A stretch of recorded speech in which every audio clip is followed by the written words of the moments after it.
नमो बुद्धा दोस्तों, आपका स्वागत है अवर प्राइड हमारा गौरव में। आज हम ऐसी यात्रा पर निकल रहे हैं जो हमें हजारों साल पीछे उस समय में ले जाएगी जब सभ्यता की पहली किरण फूट रही थी। महान विद्वान राहुल सांकृत्यायन की कालजयी रचना वोल्गा से गंगा या वोल्गा टू गंगा की कहानियां केवल कल्पना नहीं है, बल्कि हमारे पूर्वजों के संघर्ष और विकास की गाथा है। इस सीरीज की पहली कहानी है निशा। यह कहानी 8000 ईसा पूर्व की, जब इंसान कबीलों में रहता था, जब मातृसत्ता का दौर था और जब आग और पत्थर के औजार ही हमारी सबसे बड़ी शक्ति थे।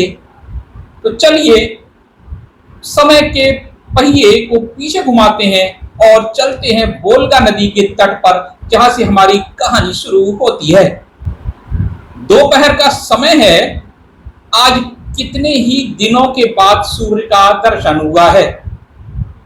मैं कहानी जो राहुल सांकृत्यायन जी के द्वारा लिखी गई है उसको मैं आपके सामने रख रहा हूं। ये उस समय का वर्णन करती है जब मानव पाषाण युग में था। यद्यपि इस 5 घंटे के दिन में उसके तेज में क्षणता नहीं है, तो भी बादल, बर्फ, कोहरे और झंझा से रहित इस समय चारों ओर फैलती हुई सूर्य की किरणें देखने में मनोहर और स्पर्श के मन में आनंद का संचार करती हैं। चारों ओर का दृश्य सघन यानी घने नीले आकाश के नीचे पृथ्वी कपूर जैसी सफेद बर्फ से आच्छादित है, यानी बर्फ से ढकी हुई है। 24 घंटे में बर्फबारी न होने के कारण दानेदार होते हुए भी बर्फ कठोर हो गया है और यह हिम बसना धरती यानी धरती जिस पर बर्फ की चादर छाई हुई है, दिगंत व्याप्त नहीं है, बल्कि यह उत्तर से दक्षिण की ओर कुछ मील लंबी रुपहली टेढ़ी मेढ़ी रेखा की भांति चली गई है, जिसके दोनों किनारों की पहाड़ियों पर काली जंगलों की रेखाएं हैं। आइए इस जंगल की रेखा को कुछ नजदीक से देखें। उसमें 2 तरह के वृक्ष ही देखें, एक सफेद छाल वाले किंतु आजकल निष्पत्र भुर्ज यानी भोजपत्र और दूसरे अत्यंत सरल संपूर्ण पर शाखाओं को फैलाए अत्यधिक हरे रंग के या काले रंग की सुई से पत्तों वाले देवदार के पेड़। वृक्षों का कितना ही भाग बर्फ से ढका हुआ है, उनकी शाखाएं और तनों पर जहां तहां रुकी हुई बर्फ उन्हें सफेद और काले यानी ब्लैक एंड व्हाइट बना के आंखों को अपनी ओर खींचती है। और भयावनी नीरवता यानी शांति का चारों ओर अखंड राज्य है। कहीं से न झिल्ली की संकार आती है, न पक्षियों का कलरव और न पशु का ही शब्द आता है। झिल्ली यहाँ झिंगुर को कहा गया है और कलरव मतलब शोर, पक्षियों का शोर भी नहीं आता है। आओ पहाड़ी के सर्वोच्च स्थान के देवदार पर चढ़कर चारों ओर देखें, शायद वहां बर्फ, धरती, देवदार के अतिरिक्त भी कुछ दिखाई पड़े। क्या वहां बड़े बड़े वृक्ष ही उगते हैं? क्या इस भूमि में छोटे पौधों, घासों के लिए स्थान नहीं है? लेकिन इसके बारे में हम कोई राय नहीं दे सकते। हम जाड़े के 2 भागों को पार कर अंतिम भाग में हैं, जिसमें बर्फ में ये वृक्ष गड़े हुए से हैं। यह कितनी मोटाई है, इसे नापने का कोई साधन नहीं है। हो सकता है वह 8 हाथ या उससे भी अधिक मोटी हो। अब की साल बर्फ ज्यादा पड़ रही है, यह शिकायत सभी को थी। देवदार के ऊपर से क्या दिखलाई पड़ता है? वही बर्फ, वही जंगल, वही ऊंची नीची पहाड़ी भूमि। हाँ, पहाड़ी की दूसरी ओर एक जगह धुआं उठ रहा है। कुछ प्राणी शब्द शून्य यानी बिल्कुल शांत होकर धूम का उठना यानी धुएं का उठना और जो है बड़ा आश्चर्यजनक है। चलो वहां चलकर इस आश्चर्य को मिटाते हैं। धुआं बहुत दूर है किंतु स्वच्छ और साफ आकाश में वह हमें बहुत नजदीक मालूम होता है। चलकर जब हम नजदीक पहुंचे, हमारी नाक में आग में पड़ी हुई चर्बी और मांस की गंध आ रही है। और अब तो शब्द भी सुनाई दे रहे हैं, ये छोटे बच्चों का शब्द है। हमें चुपचाप पैरों और सांस की सी आहट न देकर चलना होगा, नहीं तो वे जान जाएंगे और फिर न जाने किस तरह स्वागत करेंगे, वे खुद या उनके कुत्ते करेंगे। दोस्तों उसमें कुत्ते भी पाले जाते थे। जब नजदीक पहुंचे तो पता चला कि हाँ बिल्कुल छोटे बच्चे ही हैं, जिनमें सबसे बड़ा 8 साल से अधिक का नहीं है और छोटा तो 1 वर्ष का है। आधे दर्जन लड़के और एक घर में, घर नहीं ये स्वाभाविक पर्वत गुहा है, यानी गुफा है, क्योंकि उस समय घर नहीं बनाए जाते थे, जिसके बराबर और पिछले भाग के अंधकार में कहां तक गए हम बाहर से नहीं देख सकते और न देखने की कोशिश करनी चाहिए। और एक बुढ़िया जिसके सन जैसे सफेद बाल उलझे हुए और जटाओं के रूप में बिखरे हुए हैं और उसका मुंह उससे ढका हुआ है। अभी बुढ़िया ने हाथ से अपने बालों को हटाया, उसकी भौहें भी सफेद हैं, सफेद चेहरे पर झुर्रियां पड़ी हुई हैं जो जान पड़ती हैं सभी मुंह के भीतर से निकल रही हैं। गुफा के भीतर आग का धुआं और गर्मी भी है, खासकर जहां बच्चे और हमारी दादी हैं। दादी के शरीर पर कोई वस्त्र नहीं, कोई आवरण नहीं, उसके दोनों सूखे से हाथ पैरों के पास धरती पर पड़े हुए हैं। उसकी आंखें भीतर घुसी हुई हैं, हल्के नीले रंग की पुतलियां बिना किसी चमक के शून्य सी हैं, किंतु बीच बीच में उनमें तेज उछाल आता है, जिसे जान पड़ता है कि उसकी ज्योति बिल्कुल नहीं चली गई है। कान तो बिल्कुल चौकन्ने मालूम होते हैं। दादी लड़कों की आवाज को अच्छी तरह सुनकर जान पड़ती है। अभी एक बच्चा चिल्लाया, उसकी आंख इधर घूमी और बरस 1.5 बरस के 2 बच्चे हैं, जिनमें एक लड़का और एक लड़की, कद दोनों के बराबर हैं, दोनों के बाल जरा सा पीलापन लिए हुए सफेद हैं, बुढ़िया की भांति, किंतु ज्यादा चमकीले और ज्यादा सजीव हैं। जब कम उम्र के बच्चे हैं तो बाल तो सजीव होंगे ही, उनमें चमक भी होगी। उनका शरीर पुष्ट गोरा और आंखें विशाल, पुतली घनी नीली हैं।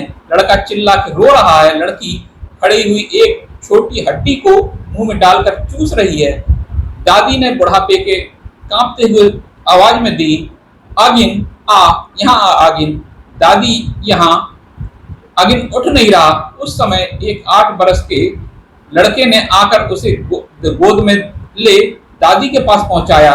इस लड़के के केश भी छोटे बच्चे जैसे ही हैं, किंतु वे अधिक लंबे हैं, उनमें अधिक लटें पड़ी हैं। उसके नग्न शरीर का रंग भी वैसा ही गोरा है, किंतु उतना पीवर नहीं, और उनमें जगह जगह काली मैल लिपटी हुई है। बड़े लड़के ने छोटे बच्चे को दादी के पास खड़ा कर कहा, दादी रोचना ने हड्डी छीन ली, आगिन रो रहा है। लड़का चला गया। दादी ने अपने सूखे हाथों से आगिन को उठाया। आगिन जो छोटा बच्चा था उसका नाम है, वह अब भी रो रहा है। उसके आंसुओं की बहती धारा ने उसके मैले कपोलों, यानी कि जो मिट्टी से गंदे हो रहे थे गाल पर, मोटी अरुण रेखा, यानी अरुण मतलब पानी, यानी आंसू की रेखा खींच दी थी। जैसे बच्चे जब रोते हैं तो मिट्टी वगैरह लग जाए और आंसू जब आते हैं तो वो मिट्टी धुल जाती है और उससे रेखा सी बन जाती है, उसकी बात हो रही है। दादी ने आगिन के चूम पुचकार कर कहा, आगिन मत रो, रोचना को मारती हूँ। और एक हाथ को नंगी किंतु बरसों से चर्बी से रिक्त फर्श पर पटका आगिन का ऊ का शब्द भी अब बंद न था और न बंद थे आंसू, यानी बच्चा अब भी रो रहा था लगातार। दादी ने अपनी मैली हथेली से आंसुओं को पहुंचते हुए आगिन के कपोलों की अरुण पंक्ति को काला बना दिया था, यानी जो आंसू की वजह से जो लाइन बन गई थी वो भी काली हो गई थी। फिर रोते आगिन को बहलाने के लिए सूखे चमड़े के भीतर झलकती हुई ठठरियों के बीच सूखी बतिया की भांति लटकते चर्ममय स्तनों से लगा लिया, यानी कि दादी अपना उसे दूध पिलाने लगी। आगिन ने स्तन को मुंह में डाला, उसने रोना बंद कर दिया। उसी समय बाहर से बातचीत की आवाज आने लगी। उसके शुष्क स्तन से मुंह खींचकर ऊपर झांका, किसी की मीठी सुरीली आवाज आई, आगिन। आगिन फिर रो उठा। 2 स्त्रियों ने सिर पर लादे लकड़ी के गट्टर को एक कोने में पटका, फिर एक रोचना के पास, दूसरी आगिन के पास भाग गई। अगिन ने और रोते हुए माँ माँ कहा। माँ ने दाहिने हाथ को स्वतंत्र रखते हुए दाहिने स्तन के ऊपर शाही के कांटे से गुथे सफेद बैल के चमड़े को खोलकर नीचे रखा। जाड़े में भोजन की कमी के कारण उसके जवान शरीर पर मांस कम रह गया था, तो भी उसमें असाधारण सुंदरता थी। उसके लाल मैल छुटे कपोल की यानी कि लाल उसके गाल थे, सफेद जो छवि थी वो माथे को बचाते बिखरते हुए लट विहीन यानी माथे से बालों को हटा दिया था, और सफेद रंग और अल्पमासल वक्ष पर गोल गोल श्यामल मुख स्तन यानी बच्चा दूध पीने लगा था। उस अष्टादशी तरुणी ने यानी उस जवान युवती ने अगिन को दोनों हाथों में उठाकर उसके मुंह, आंख और गाल को चूमा। अगिन रोना भूल चुका था। उसके लाल होठों में से निकलकर सफेद दांत चमक रहे थे। उसकी आंखें आधी बंद थीं, गालों में छोटे छोटे गड्ढे पड़े हुए थे। नीचे गिरे बैल के चमड़े पर तरुणी यानी वो जवान युवती बैठ गई और उसने अगिन के मुंह में अपने स्तनों को दे दिया। अगिन अपने दोनों हाथों से पकड़े स्तन को पीने लगा। उसी समय दूसरी नग्न तरुणी भी रोचना के पास आकर बैठ गई। उनके चेहरे को देखने से पता लग जाता था कि दोनों बहनें हैं। दोस्तों, 8000 साल पहले वस्त्रों का आविष्कार नहीं हुआ था और जो उस समय मनुष्य थे वो नंगे ही रहते थे, चाहे वो स्त्री हो। उनमें सभ्यता जो आज की है वो नहीं आई थी। आप इसको इस तरह से देख सकते हैं। गुफा में उनके बातचीत करते छोड़कर बाहर देखते हैं, यानी कि यहाँ पे जो लेखक है वो कल्पना कर रहा है कि वो उनके बीच मौजूद था। अब वो वहां से बाहर निकलता है। बर्फ पर चमड़े से ढके हुए बहुत से पैर एक दिशा में जा रहे हैं। चलो उन्हें पकड़ते हुए जल्दी जल्दी चलें, लेखक सोच रहा है। अभी वह पैरों की पंक्ति तिरछी हो पार वाली पहाड़ी के जंगल में पहुंची। हम तेजी से दौड़ते हुए बढ़ते जा रहे हैं, किंतु ताजी पैरों की पंक्तियां खत्म होने को नहीं आ रही। हम कभी सफेद बर्फ के क्षेत्र में चलते हैं, कभी जंगलों की पहाड़ी की रीढ़ को पार कर हम दूसरे पर्वत को और वन को लांघते हुए बढ़ते हैं। आखिर नीचे की ओर एक बिना वृक्ष पहाड़ी की रीढ़ पर हमारी नजर पड़ी। वहां नीचे से उठती सफेद बर्फ नीले आकाश से मिलती हुई दिखाई देती थी, और उस नीले आकाश में अपने को अंकित करती हुई कितनी ही मानव मूर्तियां यानी कि तमाम लोग पर्वत की आड़ में लुप्त हो रहे थे। और उनके पीछे नीला आकाश न होता तो निश्चय ही हम उन्हें न देख पाते। उनके शरीर पर सफेद बर्फ जैसा बैल का चमड़ा है। उनके हाथों में हथियार भी सफेद रंग के रंगे मालूम होते हैं। फिर महान सफेद बर्फ के क्षेत्र में उनकी हिलती डुलती मूर्तियों को भी कैसे पहचाना जा सकता है। और पास चलकर देखें कि सबसे आगे एक सुपुष्ट शरीर की स्त्री यानी कि तंदुरुस्त हेल्दी महिला है। आयु 40 और 50 के बीच की रही होगी। उसकी खुली दाहिनी भुजा को देखने से ही लगता है कि वो बहुत बलिष्ठ स्त्री है। उस समय मातृसत्ता थी और स्त्रियां काफी ताकतवर होती थी, वही परिवार को चलाती थी और शिकार भी करती थी। तो जाहिर सी बात है कि वो उनका बलिष्ठ होना अत्यंत आवश्यक था। उसके केश यानी बाल, चेहरे, अंग प्रत्यंग गुफा के दोनों तरुणियों के समान किंतु बड़े आकार के हैं। उसके बाएं हाथ में 3 हाथ लंबी भुर्जी की मोटी नोकदार लकड़ी है। दाहिने में चमड़े की रस्सी से लकड़ी के बेंत में बंधा घिसकर तेज किया हुआ पत्थर का हथियार है। उसके पीछे पीछे 4 मर्द और 2 स्त्रियां चल रही हैं। एक मर्द की आयु स्त्री से कुछ अधिक होगी, शेष 24 से 14 वर्ष की हैं। मर्द के केश भी वैसे ही बड़े बड़े और सफेद हैं। उसका मुंह उसी रंग की घनी दाढ़ी मूछ से ढका है। उसका शरीर भी स्त्री की भांति ही बलिष्ठ है। उसके हाथों में भी वैसे ही 2 हथियार हैं। बाकी तीन मर्दों में दो उसी की तरह घनी दाढ़ी मूछों वाले परंतु उम्र में कम हैं। स्त्रियों में एक 22 दूसरी 16 से कम है। हम गुफा के चेहरों को देख चुके हैं और दादी को भी सबको मिलाने से मालूम होता है कि इन सभी स्त्री पुरुषों का रूप दादी के साँचे में ढला हुआ है, यानी दादी जैसे ही शक्ल सूरत है सबकी। इन नर नारियों के हाथ में लकड़ी, हड्डी और पत्थर के हथियारों और उनकी गंभीर चेष्टा से पता चल रहा है कि वे किसी मुहिम पर जा रहे हैं, वो शिकार पर जा रहे हैं। पहाड़ी से नीचे उतरकर अगुआ स्त्री माँ कहिए, उसने बोला, माँ कहिए, बाईं ओर घूमी। सभी चुपचाप उसके पीछे चल रहे हैं। बर्फ पर चलते वक्त चमड़े के उनके ढके पैरों से जरा भी शब्द नहीं हो रहा है, यानी बहुत दबे पांव चल रहे हैं, आवाज नहीं हो रही है। अब आगे की ओर लटकी पहाड़ की बड़ी चट्टान है, जिसकी बगल में बड़ी बड़ी चट्टानें हैं और शिकारियों ने अपनी गति अत्यंत धीमी कर दी है। वे तितर बितर होकर बहुत सजग हो गए हैं। वे सारे पैरों को चीर कर बहुत देर करके एक के पीछे दूसरे पैर को उठाते चट्टानों को हाथ से स्पर्श करके आगे बढ़ रहे हैं। माँ सबसे पहले गुहा के द्वार पर पहुंची। वह बाहर की सफेद बर्फ को ध्यान से देखती है। वहां किसी प्रकार का पैरों का चिन्ह नहीं है। फिर वह अकेले गुफा में घुसती है। कुछ ही हाथ बढ़ाने पर गुफा घूम जाती है। वहां रोशनी कुछ कम है। थोड़ी देर ठहर कर वो अपनी आंखों को अभ्यस्त बनाती है, फिर आगे बढ़ती है। वहां देखती है तीन बुरे भालू माँ बाप बच्चा मुंह नीचे किए धरती पर सोए या मरे पड़े हैं। उनमें जीवन का कोई चिन्ह नहीं दिख पड़ता। माँ धीरे से लौट आई। परिवार उसके खिले चेहरे को देखकर समझ गया कि माँ अंगूठे की कानी उंगली को दबाकर तीन उंगलियों फैलाकर दिखाती है। माँ के बाद दो मर्द हथियारों को संभाले आगे बढ़ते हैं।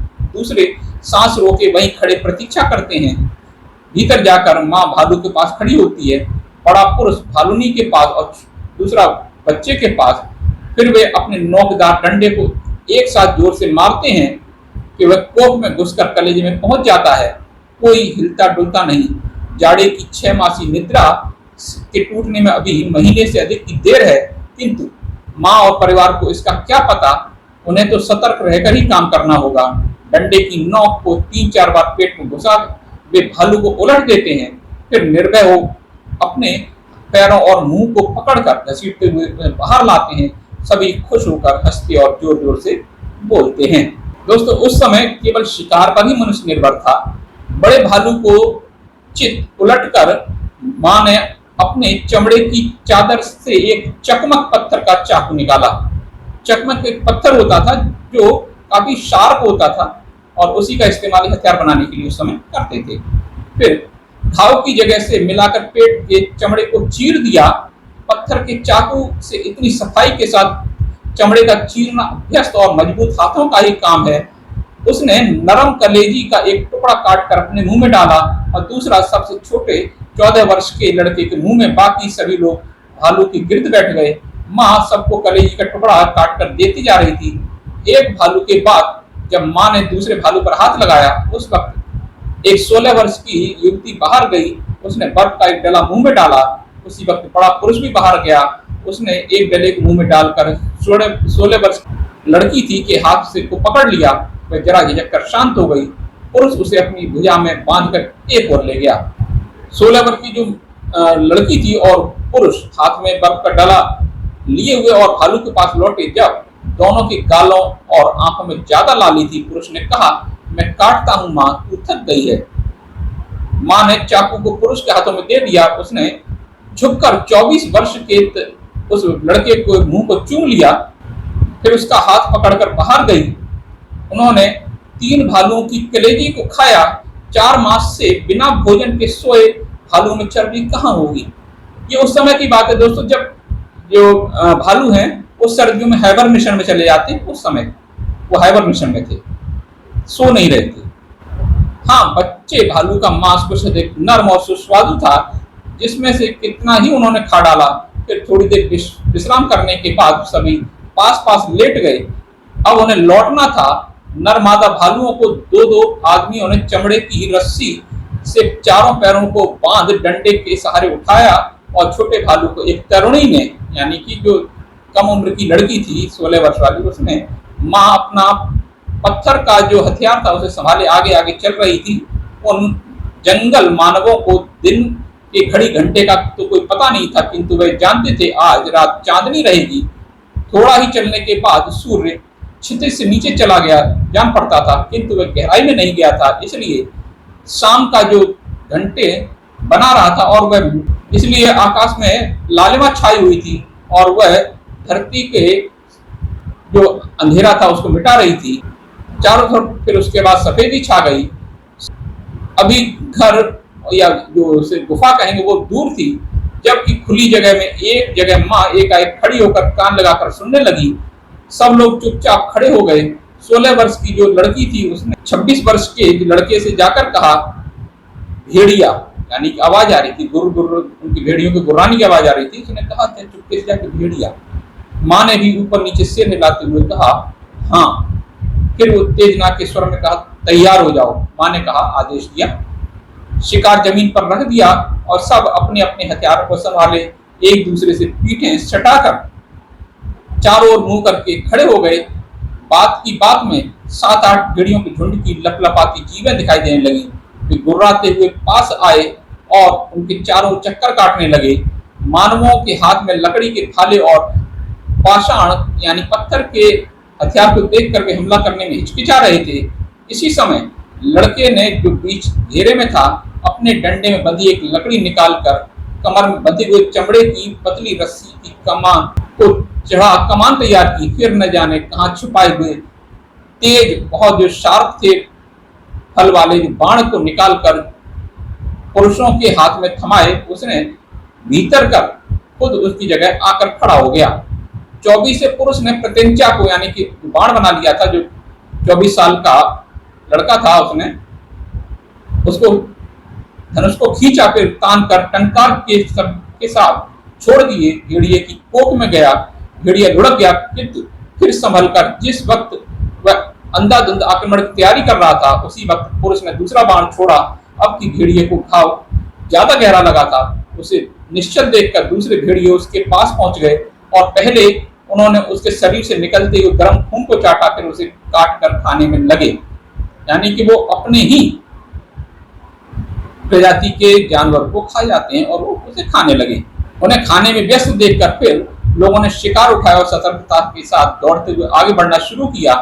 अब की बार माँ सबसे पीछे थी और बीच बीच में घूमकर देखती जाती थी। उस समय घर की जो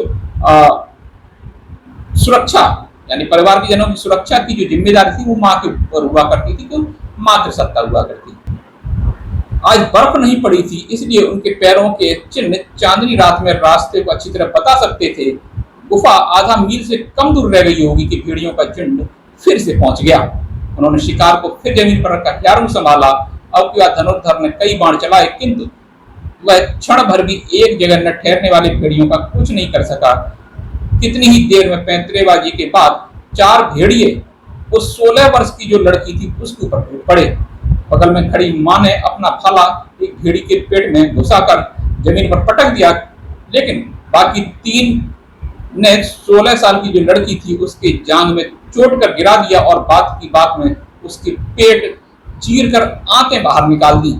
जिस वक्त सबका ध्यान उस लड़की को बचाने में लगा था उसी वक्त दूसरे तीसरे ने पीछे से खाली या 24 वाले पुरुष पर हमला किया और बचाव का मौका दिए बिना जमीन पर पटक कर उसकी पेट को भी फाड़ दिया। जब तक लोग उधर ध्यान दें तब तक 16 वर्ष वाली जो लड़की थी उसको 25 हाथ दूर घसीट कर ले गए। माँ ने देखा दूसरा जो पुरुष था वो अधमरे भेड़िए के पास दम तोड़ रहा है। अधमरे भेड़िए के मुंह में किसी ने डंडा डाल दिया, किसी ने उसके अगले दोनों पैर पकड़ लिए, फिर बाकी ने मुंह लगाकर भेड़िए के बहते हुए गरम गरम नमकीन खून को पिया। माँ ने गले की नाड़ी काटकर उनके काम को आसान बना दिया। यह सब काम चंद मिनटों में हुआ था। दोस्तों उस समय सभ्यता नहीं थी। वो भेड़िए को जो मारकर जो खाने की उनकी स्थिति थी, जो उनके साथ के लोग जो मारे गए थे उनका शोक मनाने की बजाय उन्होंने भेड़िए के खून को पीना ज्यादा बेहतर समझा। लोग जानते थे कि जो लड़की थी उसकी तुक्का बोटी कर चुकने के बाद ही भेड़िए हम पर आक्रमण करेंगे। उन्होंने मरे हुए 24 वर्ष के जो पुरुष था उसे छोड़ 3 भालुओं और मरे हुए भेड़ियों को उठाकर दौड़ना शुरू किया। वे सही सलामत गुफा में पहुंच गए। आग लगातार जल रही थी, जिसकी लाल रोशनी में सभी बच्चे और दोनों जो जवान लड़कियां थी वो सो रही थी। दादी ने आहट पाती कांपती किंतु गंभीर आवाज में कहा, निशा आ गई? निशा ने जवाब दिया, हाँ माँ। उसने यह कहकर हथियारों को एक ओर रख दिया। फिर वह चमड़े की जो पोशाक थी उसे खोलकर वो बिल्कुल नग्न स्थिति में थी। शिकार को रखकर उसी तरह बाकी सबने भी अपने जो चमड़े के कपड़े पहन रखे थे उनको हटाया और सुख में यानी गर्मी जो थी आग जल रही थी उसकी वजह से वो रोम रोम में उनमें फैल गई और वो ठंडे से निजात उनकी मिली। अब सारा परिवार सोया जाग उठा। एक मामूली आहट पर जाग जाने से ये लोग बालपन से ही आदी होते हैं। बहुत संभाल कर खर्च करते हुए मां ने परिवार का अब तक निर्वाह किया। हिरन, खरगोश, गाय, भेड़, बकरी, घोड़े के शिकार जाड़ा शुरू होने से पहले बंद हो जाते हैं, क्योंकि उसी वक्त वे दक्षिण के गर्म प्रदेश की ओर निकल जाते हैं। मां के परिवार को भी कुछ और दक्षिण जाना चाहिए था, लेकिन उस समय जो लड़की थी जो 16 वर्ष वाली थी वो बीमार पड़ गई। उस समय के मानव धर्म के अनुसार परिवार की स्वामिनी मां का कर्तव्य था कि एक के जाने के बाद परिवार की जान को खतरे में न डालें, किंतु मां के दिल ने कमजोरी दिखलाई। आज उन्हें एक छोड़ 2 को खोना पड़ा। अभी शिकारों के लौटने में 2 महीने हैं। इस बीच में देखें और कितनों को देना होता है। 3 भालू और भेड़िया में उनका सारा जाड़ा नहीं कट सकता। बच्चे बड़े खुश थे, बेचारे खाली पेट लेटे हुए थे। मां ने पहले उन्हें भेड़िए की कलेजी काट काट कर दी। बच्चे हप हप कर खा रहे थे। चमड़े को बिना नुकसान पहुंचाए उतारा। चमड़े का बड़ा काम है। मांस काट कर जब दिया जाने लगा तो बहुत भूखों ने तो कुछ कच्चा ही खाया। फिर सबने आग के अंगार पर भून भून कर खाना शुरू किया। अपने भुने टुकड़ों में से एक गाल काटने के लिए मां की खुशामद कर रहे थे। मां ने कहा, बस आज भर पेट खाओ, कल से इतना नहीं मिलेगा। यानी वो पूरे सर्दियों के लिए उसे बचा कर रखना चाहती थी, यानी जब तक चल सके। मां उठकर गुफा के कोने में गई। वहां चमड़े की फूली हुई झिल्ली को निकाल कर कहा, बस यही मधुसुरा है, आज पियो, नाचो और खेलो। दोस्तों, नशीले पदार्थ उस समय भी पिए जाते थे। छोटों को झिल्ली में घूट घूट करके पीने को मिला और बड़ों को ज्यादा नशा चढ़ गया। आंखें लाल हो गई। फिर हंसी ठहाका शुरू हुआ। किसी ने गाना गाया। बड़े पुरुष ने लकड़ी बजानी शुरू की। लोग नाचने लगे। आज आनंद की रात थी। माँ का राज्य था, किंतु वह अन्याय और असमानता का राज्य नहीं। बूढ़ी दादी और बड़े पुरुष को छोड़ बाकी सभी माँ की संतानें थी और बूढ़ी ही बड़ा पुरुष और माँ बेटी के थे। इसलिए वहां तेरा मेरा का प्रश्न नहीं था। वस्तुतः मेरा तेरा का युग आने में अभी देर थी, किंतु हाँ, माँ को सभी पुरुषों पर समान और प्रथम अधिकार था। अपने 24 पुत्र और पति के चले जाने से उसे अफसोस न हुआ, यह बात नहीं, किंतु उस समय का जीवन अतीत के अधिक वर्तमान फिक्र करता था। माँ के 2 पति मौजूद थे, तीसरा 14 साल तैयार हो रहा था। उस समय दोस्तों आपको अजीब सा लग सकता है, माँ, बेटे, भाई बहन, इन सब में आपस में शारीरिक संबंध बन जाते थे, क्योंकि उस समय सभ्यता नहीं थी। माँ 26 को पसंद करती थी, यानी अपने बेटे को पसंद करती थी। इसलिए बाकी 3 जो जवान लड़कियां थी उनमें से उनके लिए एक 50 साल वाला पुरुष ही बचा था। जाड़ा बीतते बीते दादी एक दिन सदा के लिए सोई पड़ी मिली। बच्चों में 3 को भेड़िए ले गए और बड़ा पुरुष बर्फ पिघलने पर उमड़ी नदी के प्रवाह में चला गया। इस प्रकार परिवार सोले की जगह नौका रह गया। बसंत के दिन थे। प्रकृति में नए जीवन का संचार हो रहा था। 6 महीने के सूखे भुर्ज वृक्षों में पत्ते निकल रहे थे। बर्फ पिघली, धरती हरियाली से ढकी जा रही थी। हवा में वनस्पति और नई मिट्टी की भीगी भीगी मादक सुगंध फैल रही थी। जीवनहीन दिगंत जीव सजीव हो रहा था। कहीं वृक्षों पर पक्षी नाना भांति के मधुर शब्द सुना रहे थे, कहीं झींगुर अनवरत यानी लगातार शोर मचा रहे थे, कहीं बर्फ पिघल कर किनारे हजारों जल पक्षी और कीड़े भक्षण में लगे हुए थे, कहीं कलहंस प्रणय कीड़ा कर रहे थे। अब इन हरे पर्वत वनों में कहीं झुंड के झुंड हिरन कूदते हुए चरते दिखाई पड़ते थे, कहीं भेड़ें, कहीं बकरियां, कहीं बारहसिंगे, कहीं गायें और कहीं इनकी घात में लगे हुए चीते दुबक्कर बैठे हुए थे और कहीं भेड़िए बैठे हुए थे। जाड़े के लिए जो रुकी नदी प्रवाह भांति एक जगह रुक गए थे, मानव परिवार भी अप्रवाहित यानी बहने लगे थे, एक जगह से दूसरी जगह जाने लगे थे। अपने हथियारों, चमड़ों तथा अपने बच्चों को लादे गृह अग्नि को संभाले अब वे खुली जगहों में जा रहे थे। दिन बीतने के साथ पशु वनस्पतियों की भांति उनके शुष्क चर्म के नीचे मांस और चर्बी के मोटे स्तर जमते जा रहे थे। अब अच्छी तरह खाने को मिल रहा था, शिकार की बहुतायत थी, इसलिए उनकी हेल्थ भी अब दुरुस्त हो रही थी। कभी उनके केश लंबे और बड़े बड़े कुत्ते भेड़ या बकरी पकड़ते, कभी वे स्वयं जाल, बाण या लकड़ी के भाले से किसी जंतु को मारते। नदी में मछलियां थीं और इस बोलगा के ऊपरी भाग के निवासियों के जाल आजकल कभी खाली बाहर नहीं आते थे, इतनी मछलियां हो गई थी।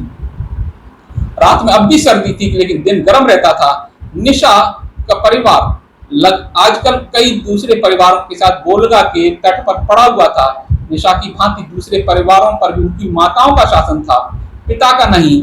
वस्तुतः वहां किसका पिता कौन है ये बतलाना सब असंभव था। पिता निशा को 8 पुत्रियां और 6 पुत्र पैदा हुए, जिनमें 4 लड़कियां और 3 पुत्र अब भी उसकी 55 वर्ष की अवस्था में मौजूद हैं। इनकी निशा संतान होने में संदेह नहीं, क्योंकि इनके लिए प्रसव का यानी कि साक्ष्य मौजूद है, किंतु उनका बाप कौन है यह पता पाना संभव नहीं था। निशा के पहले जब उसकी माँ बूढ़ी दादी का राज्य था तब बूढ़ी दादी उस समय प्रौढ़ा के कितने ही भाई पति थे, यानी बेटों के साथ संबंध थे, कितने ही पुत्र पति थे, जिन्होंने कितनी ही बार निशा के साथ नाच गाकर उसे प्रेम का पात्र बनाने में सफलता पाई। फिर स्वयं रानी बन जाने पर निशा की निरंतर बदलती प्रेमाकांक्षा को उसके भाई या सियाने पुत्र ठुकराने की हिम्मत नहीं रख सकते थे। यानी कि माँ अपने अगर बेटे से कहती थी कि उसके साथ उसे संबंध बनाना है तो बेटे की इतनी हिम्मत नहीं थी कि वो मना कर सके। इसलिए निशा की जीवित 7 संतानों में कौन किसका बाप है यह कहना असंभव है। निशा के परिवार में आज वही सबसे बूढ़ी और प्रभुताशालिनी है, यद्यपि यह प्रभुता देर तक रहने वाली नहीं। लगभग 2 वर्ष में स्वयं बूढ़ी दादी बनने वाली है और तब सबसे बलिष्ठ यानी सबसे तंदुरुस्त निशा पुत्री लेखा का राज्य होने वाला है। उस वक्त लेखा की बहनों का उससे झगड़ा जरूर होगा, जहां हर साल परिवार के कुछ आदमियों भेड़िए या चीते के जबड़ों, भालू के पंजों, बैल के सींगों, बाड़ों की भेंट चढ़ना है और परिवार को छीण होने से बचाना है। हर रानी माँ का कर्तव्य है। तो भी ऐसा होता है कि लेखा की बहनों में से 1 या 2 अवश्य स्वतंत्र परिवार कायम करने में समर्थ होंगी। यह परिवार वृद्धि तभी रुकती है यदि अनेक वीर के एक क्षेत्र होने की भांति अनेक रज का भी एक वीर क्षेत्र होता है। परिवार की स्वामिनी निशा अपनी पुत्री लेखा को शिकार में बहुत सफल देखती है। वह पहाड़ियों पर हिरणों की तरह चढ़ जाती है। उस दिन एक चट्टान पर बहुत ऊंचे ऐसी जगह पर एक मधुमक्खी का छत्ता दिखाई पड़ा जहां रीछ भी उसे नहीं खा सकता, लेकिन लेखा ने लट्ठे पर लट्ठे बांध फिर छिपकली की भांति सरकते हुए रात को उसने मशाल के से छत्ते को विषैली बड़ी बड़ी मधुमक्खियों को जलाकर उसमें छेद कर दिया। नीचे के चमड़े के कुप्पे में 30 सेर से कम शहद नहीं गिरा होगा। लेखा के इस साहस की तारीफ निशा के परिवार ही नहीं पड़ोसी परिवार भी करता है, किंतु निशा इससे संतुष्ट नहीं थी। वह देख रही थी कि तरुण निशा पुत्र जितना लेखा के इशारे पर नाचने को तैयार था, यानी कि अब माँ को छोड़कर उसका जो बेटा था वो अपनी बहन की तरफ आकर्षित हो रहा था, उतना उसकी प्रार्थना को सुनना नहीं चाहता था। यद्यपि वे अभी निशा की खुल्लम खुल्ला अवज्ञा करने का साहस नहीं रखते थे। अब भी उनमें हिम्मत नहीं थी कि अपनी माँ का विरोध कर सकें। निशा कितने ही दिनों से ये सोच रही थी कि वह अकेली उसका कुछ नहीं बिगाड़ सकती। यदि एक दूसरे की सहायता लेना चाहे तो कोई क्यों उसकी सहायता करेगा। परिवार के सभी पुरुष लेखा के प्रणय पात्र यानी कृपा पात्र बनना चाहते थे, यानी कि जितने भी पुरुष थे जो जवान थे वो लेखा की तरफ आकर्षित थे और वो जानते थे कि वो ज्यादा ताकतवर है और आगे भविष्य उसी का है, इसलिए वो उसी के पक्ष में रहना चाहते थे। निशा की पुत्रियां भी मां का हाथ बटाने तैयार न थी, वे लेखा से डरती थी। वे जानती थी कि असफल होने पर लेखा पूरी तरह से उनके प्राण ले लेगी। निशा एकांत में बैठी सोच रही थी, एकाएक उसका चेहरा खिल उठा। उसे लेखा को परास्त करने की युक्ति सूझ पड़ी। पहर भर दिन चढ़ाया, सारे परिवार अपने अपने चमड़े के तंबुओं के पीछे नंगे लेटे बैठे धूप ले रहे थे, किंतु निशा तंबू के सामने बैठी थी।